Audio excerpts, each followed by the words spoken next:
What's up, guys? Jay Boogie here with the first full episode of the Boogie Boxing Show, where we spit nothing but facts on the sport of boxing.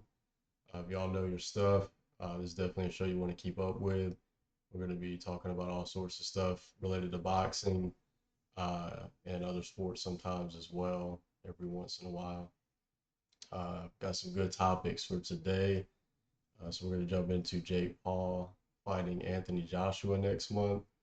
Uh, as we all know, Gervonta Davis, he got forced out of the fight. He's having some legal issues. Jake Paul, he really wasted no time getting another opponent. Former heavyweight champion Anthony Joshua. I don't think anybody really expected this to happen. It's a crazy matchup. Obviously, you have to favor AJ heavily. So all I'm gonna say for now is credit to Jake Paul. Win or lose, you can't say he doesn't have balls. So we'll do a preview for that one, but that's going to be interesting if it actually happens.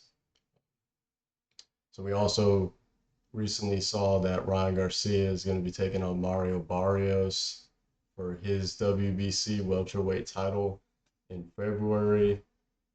A lot of people are mad that Garcia is getting a title shot because he's coming off a loss to Rolly Romero. I don't think he's even ranked in the top 15 in the WBC. So yeah, kind of silly, but are we really surprised? I mean, we've seen how the sport works. Money talks. Um, all I can say about that is that would obviously never happen in the UFC. Um, but it is what it is. It's a winnable fight for Ryan. So we'll see what happens. If he can get a title, then that might set up a rematch with Devin Haney. Might set up a rematch with Rolly Romero. He might, take on Conor Ben.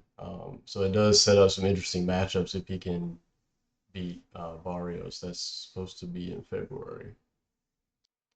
Tonight we got Devin Haney challenging Brian Norman Jr. for his WBO welterweight title. That's a really good matchup.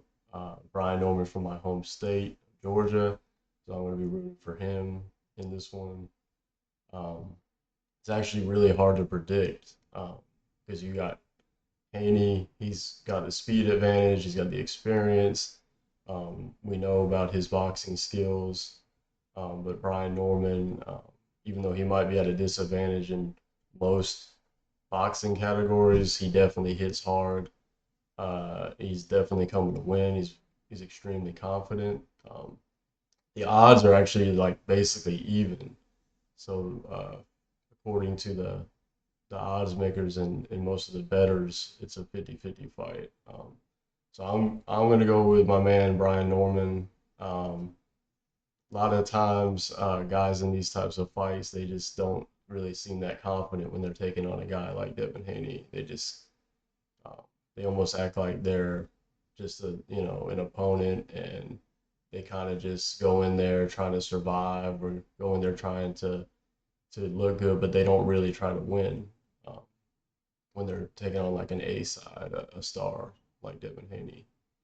Um, but Brian Norman, he's not acting like that. He's acting like this is his story, his path, and Devin Haney's just a stepping stone. To proving that he's the best welterweight in the world. So I'm gonna go with Brian Norman. I mean, I wouldn't be surprised if Devin Haney was able to outbox him. He definitely has the speed and the footwork advantage. So Benavidez versus Yarde. David Benavidez, uh, obviously undefeated. He's an elite fighter. He's got power. He's got heart. Uh, he's got experience. Anthony Yarde also has experience fighting top level guys. He's got power, uh, and he's really got nothing to lose. So it's going to be an interesting one. It's definitely going to be entertaining because both guys, they're entertaining fighters. They typically go for the knockout. This is going to be a good one, but I mean David Benavidez, he's just a beast. I mean you can't really pick anybody against him. I don't know if I would pick anyone against him uh, at 175 right now. So My pick is David Benavidez, probably by knockout. I just don't think that Anthony Yarde is on that level, but it's going to be a good one. So we'll see. Also on the card, we got Jesse Bam Rodriguez fighting Fernando Martinez. I haven't really heard of Martinez before this fight, to be honest. I haven't really seen much of him, but from what it looks like, he's not really going to be a threat. So should be a dominant performance for Bam. Uh, Probably a knockout. So we'll see. But that's it for this episode.